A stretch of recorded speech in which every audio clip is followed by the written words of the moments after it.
Hello बच्चों, कैसे हैं आप लोग। उम्मीद है अच्छे होंगे और पढ़ाई लिखाई बढ़िया चल रही होगी।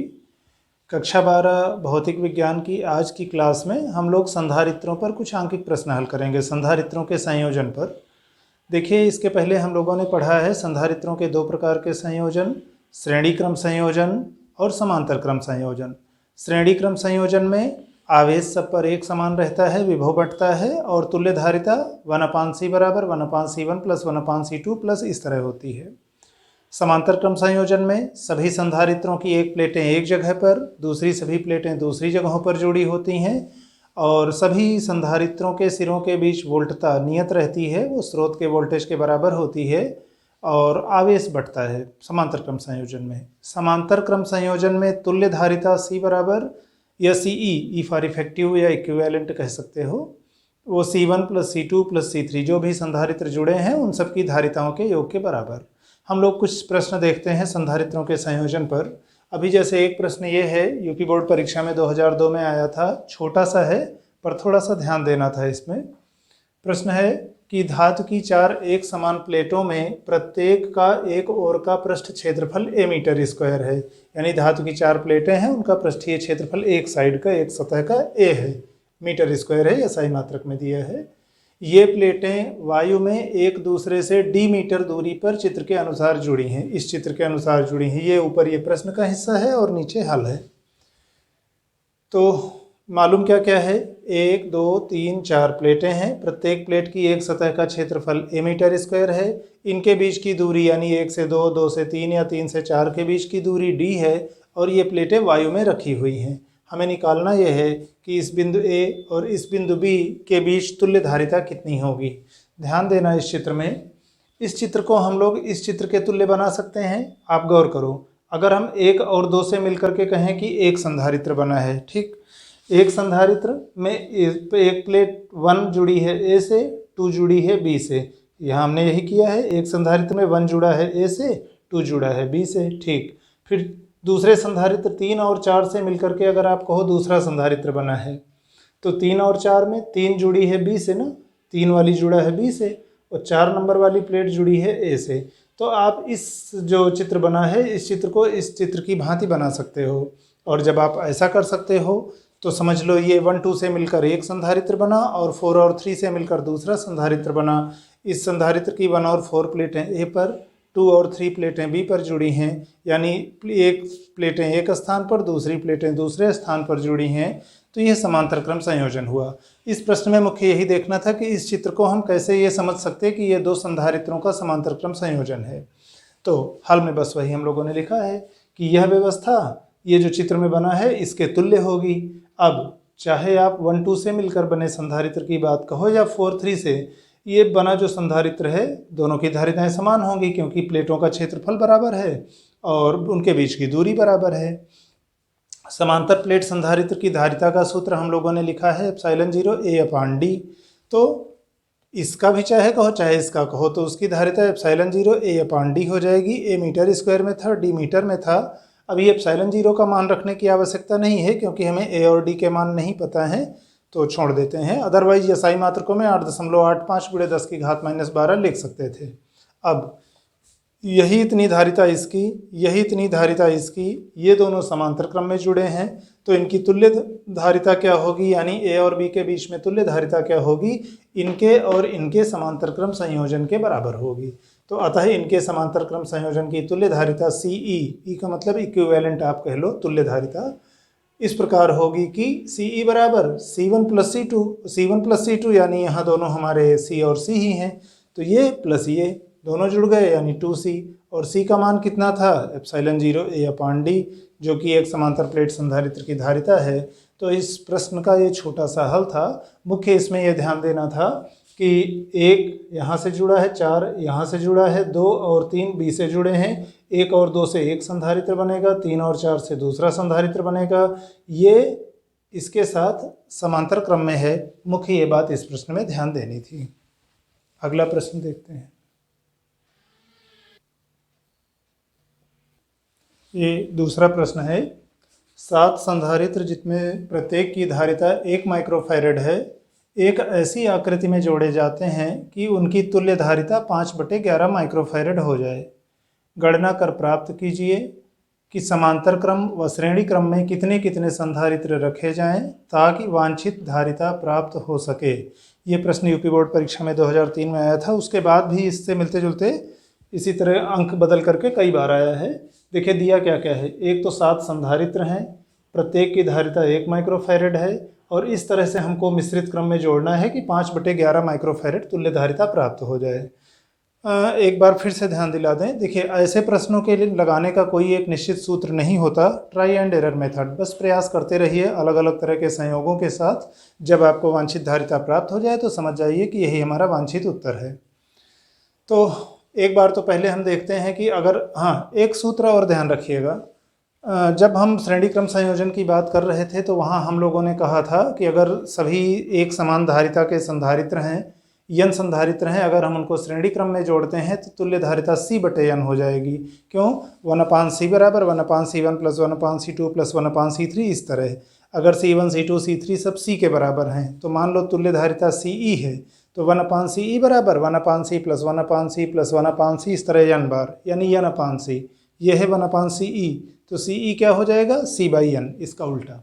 यानी n संधारित्र अगर आप समान धारिता के श्रेणी क्रम में जोड़ते हो तो तुल्य धारिता C/n हो जाएगी और समांतर क्रम में जोड़ेंगे तो n गुना यानी n × C हो जाएगी।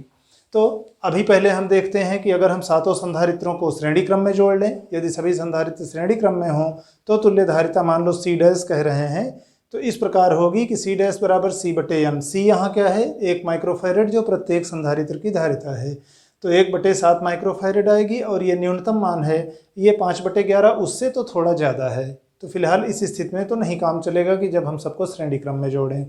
अच्छा, दूसरी स्थिति देखते हैं, अगर हम सभी संधारित्रों को समांतर क्रम में जोड़ दें तो तुल्य धारिता C" बराबर इस प्रकार से होगी कि C" बराबर n × C, C1 + C2 + C3 इस तरह n बार। C1 C2 C3 सब C के बराबर हैं यानी सब तो n टाइम्स C, और 7 बार हैं और 1 माइक्रोफैरड है तो यानी 7 माइक्रोफैरड, और ये तुल्य का अधिकतम मान होगा और ये इससे तो बहुत ज़्यादा है, यानी हमें इसके और इसके बीच का मान चाहिए। अब 7 संधारित्र हैं, अब हम सेट बनाना शुरू करते हैं। जैसे एक बार हमें कहते हैं कि 6 संधारित्रों को हमने जोड़ डाला समांतर क्रम में और 1 संधारित्र उसके साथ रख लिया श्रेणी क्रम में, तो तीसरी स्थिति में हम देखते हैं कि यदि 6 संधारित्र समांतर क्रम में जुड़े हों, ध्यान रखिएगा कि इन 6 संधारित्रों को अगर हम समांतर क्रम में जोड़ते हैं तो उनकी तुल्य धारिता 6 माइक्रोफैरड होगी, और बाद में इन 6 के साथ एक श्रेणी क्रम में लगा हो तो C1, ध्यान रखना सूत्र, C1 और C2 धारिता के 2 संधारित्र अगर श्रेणी क्रम में जुड़े हों तो तुल्य धारिता C1 C2/C1 + C2 श्रेणी क्रम में। अब 6 का एक पैकेट समझो एक साथ है, एक उसके साथ श्रेणी क्रम में है, तो ये पैकेट और ये यानी 6 माइक्रोफैरड और 1 माइक्रोफैरड जब आपका श्रेणी क्रम में जुड़ा है तो तुल्य धारिता C" मान लो हम कह रहे हैं C1 × C2/C1 + C2 यानी 6/7 माइक्रोफैरड, कुछ इस रेंज का आने लगा है, अभी वहाँ तक तो नहीं पहुँचे हैं।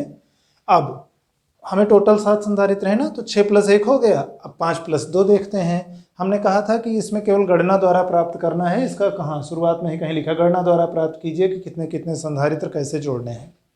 तो कोई निश्चित मेथड नहीं है, बस श्रेणी क्रम संयोजन में तुल्य कितना, समांतर में तुल्य कितना, उसी में विभिन्न संयोजनों के लिए आपको निकालना है, गेस ट्राई करना है, गेस करना है। अब अगर 5 संधारित्र समांतर क्रम में हो, एक पैकेट हो गया, 5 का एक सेट हो गया और 2 उसके साथ श्रेणी क्रम में लगे हैं, तो 5 के पैकेट उसके साथ एक और श्रेणी क्रम, फिर एक और श्रेणी क्रम, तब क्या होगा? 5 संधारित्र समांतर क्रम में लोगे तो उस पूरे का संयोजन का हो जाएगा 5 माइक्रोफैरड, और 2 संधारित्र श्रेणी क्रम में जुड़े हैं जैसा कि इस चित्र में आप देख लो, 5 संधारित्र 1 2 3 4 5 समांतर क्रम में, ये 2 श्रेणी क्रम में। इन 5 का तुल्य कितना हो जाएगा? 5 माइक्रोफैरड, समांतर क्रम में सब सीधे जुड़ जाएंगे। इन 2 का कितना हो जाएगा? 1/2, क्यों? C/n होता है ना, n संधारित्र श्रेणी क्रम में जोड़े तो 1/2। अब ये हो गया 5 और ये हो गया 1/2, इन दोनों को ये और इसके साथ यानी 5 1/2 के साथ श्रेणी क्रम में है तो उसकी तुल्य धारिता मान लो C4' है, 4 बार डैश, तो इस प्रकार होगी कि ये C1 × C2/C1 + C2। C1 क्या है? 5 संधारित्र समांतर क्रम में, C2 क्या है? ये दो संधारित्र श्रेणी क्रम में, हमने गुणा किया तो 5/2 और ये 5-1/2 यानी 11/2, लास्ट में सरल करने पे 5/11 माइक्रोफैरड आ गया। ये हमारी वांछित धारिता है। प्रश्न में हम यही चाह रहे थे कि 5/11 माइक्रोफैरड मिल जाए। तो इसका मतलब यही हमारा अंतिम उत्तर है कि हम 5 संधारित्रों को अगर समांतर क्रम में जोड़ें, 2 संधारित्रों को श्रेणी क्रम में जोड़ें, तो 5 समांतर क्रम का सेट और 2 श्रेणी क्रम का सेट, ये मिलकर के ये मिश्रित संयोजन हमारी ये वांछित धारिता देगा। तो ये हमारा फिलहाल उत्तर हुआ कि 5 संधारित्र समांतर क्रम और 2 संधारित्र श्रेणी क्रम में हमें इस स्थिति में जोड़ना है। एक सवाल और देखते हैं, एनसीईआरटी का है। एक वैद्युत टेक्नीशियन को 1 किलोवोल्ट विभवांतर के परिपथ में 2 माइक्रोफैरड धारिता की आवश्यकता है और 1 माइक्रोफैरड धारिता के संधारित्र प्रचुर संख्या में उपलब्ध हैं जो 400 वोल्ट से अधिक का विभवांतर वहन नहीं कर सकते। कोई संभव विन्यास सुझाइए जिसमें न्यूनतम संधारित्रों की आवश्यकता हो। देखिए दिया क्या क्या है प्रश्न में, हमारे पास जो सप्लाई है वो 1 किलोवोल्ट यानी 1000 वोल्ट की है, चाहिए हमें 2 माइक्रोफैरड धारिता, और हमारे पास है क्या, 1 माइक्रोफैरड धारिता के संधारित्र हैं, पर्याप्त मात्रा में हैं, यानी उनका हम संयोजन कर सकते हैं जो हमें ज़रूरत होगी। और एक शर्त और पता है कि जो 1 माइक्रोफैरड वाले धारिता के संधारित्र दिए हैं वो 400 वोल्ट से ज़्यादा का विभवांतर नहीं वहन कर सकते हैं और लगाना है आपको 1 किलो वोल्ट के परिपथ में। तो ध्यान रखना है इन शर्तों का, और हमें बताना है कि कोई ऐसा संभव विन्यास सुझाइए, कोई ऐसा कॉन्फ़िगरेशन स्ट्रक्चर बताइए कि इस तरह से हम संधारित्रों को जोड़ें तो हमारा काम भी बन जाएगा और हमें कम से कम संधारित्रों की आवश्यकता हो, बहुत ज़्यादा वेस्टेज मत करिएगा। तो ध्यान ये रखना है, सबसे पहली बात तो ध्यान दीजिए संधारित्रों के श्रेणी क्रम संयोजन में क्या होता था, आवेश सब पर एक समान रहता था और वोल्टता बढ़ती थी। यानी जब आपको उच्च वोल्टेज को कई मतलब विभाजित करना हो कि आप चाहते हो कि परिपथ का वोल्टेज ज़्यादा है और जो संधारित्र आप उपयोग में ला रहे हो उनकी वोल्टता कम है, तो आपको श्रेणी क्रम में जोड़ना होगा। श्रेणी क्रम में वोल्टेज डिवाइड हो जाएगा। तो पहले तो 1 किलो वोल्ट सोर्स की और 400 वोल्ट संधारित्र की जो सहने वाली क्षमता है उसके आधार पर हम ये निकाल लेंगे कि श्रेणी क्रम में हमको कितने लगाने हैं। और फिर हम ये मान लेते हैं कि मान लो अगर जैसे यन संधारित्र हम श्रेणी क्रम में लगाए, 1-1 माइक्रोफैरड के हैं, मान लो यन संधारित्र हमने श्रेणी क्रम में लगाए और इस तरह की हमने यम लाइनें रखी हैं, ठीक। तो हम क्या करेंगे, अभी यन का मान पहले निकालेंगे कि ये 400 वोल्ट और 1000 वोल्ट के हिसाब से हमको कम से कम कितने संधारित्र एक लाइन में श्रेणी क्रम में लगाने होंगे। फिर ये हम देखेंगे जब श्रेणी क्रम में लगाएंगे तो तुल्य धारिता और कम हो जाएगी, 1 माइक्रोफैरड ऐसे ही है और जोड़ देंगे तो कुछ और कम हो जाएगी। अब हम धारिता बढ़ाना चाहते हैं तो धारिता बढ़ाने के लिए समांतर क्रम में जोड़ेंगे। तो इसका मतलब, और ध्यान रखना यन का जो भी मान आएगा हर लाइन में यन उतना तो कम से कम रखना ही पड़ेगा, उससे ज़्यादा रख सकते थे पर हमें ज़्यादा नहीं लगाने हैं, हमें न्यूनतम संख्या निकालनी है।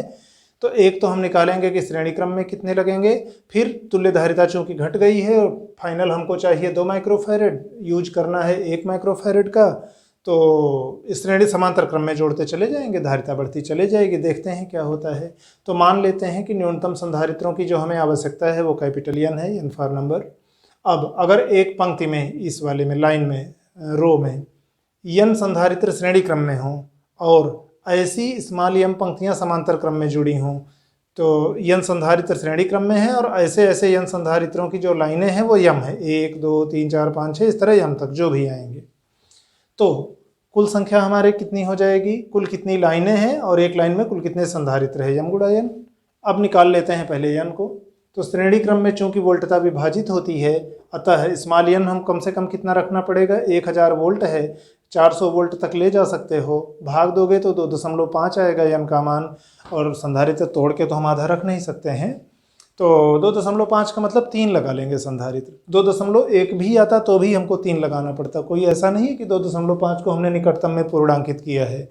2.1 भी अगर आता तो उसका मतलब होता कि 2 से ज़्यादा फिर सीधे 3 हो जाएगा।